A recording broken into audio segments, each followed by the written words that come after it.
DHE ou Design Human Engineering. Alors là, j'ai pas vraiment trouvé une traduction qui reflète vraiment la philosophie de tout ce qui se cache derrière. Pour vous donner un peu une explication de quoi il s'agit, eh bien, c'est pour Richard Bandler l'évolution naturelle de la PNL. C'est la PNL version 2. Lorsque vous faites de la PNL, l'objectif c'est de modéliser des comportements à succès, de modéliser des talents. Donc vous allez prendre une personne qui sait faire quelque chose, vous allez observer comment elle le fait, comment elle pense pour le faire, etc. etc. et vous allez chercher à l'appliquer soit sur vous-même, soit sur quelqu'un d'autre.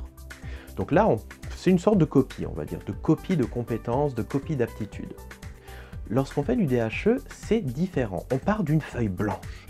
On part vraiment de ce que la personne veut atteindre et on va construire minutieusement l'état interne désiré, la compétence et l'aptitude désirée.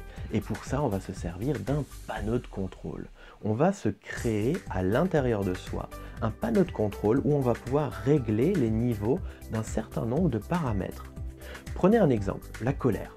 On dit toujours la colère c'est pas bien, il faut éviter, etc., etc. Certes, dans beaucoup de situations, c'est pas bien. Dans certaines autres situations, une bonne colère peut vous sauver, voire éventuellement vous sauver la vie. Donc, il ne faut surtout pas diaboliser les aptitudes, les compétences et les émotions humaines. Il faut réussir à jongler avec, à réussir à bien régler les niveaux en fonction du besoin. Et DHE, c'est exactement ça. C'est une formation que j'apprécie énormément. Chaque fois que j'y reparticipe, j'apprends de nouvelles choses. C'est extrêmement dense, extrêmement riche.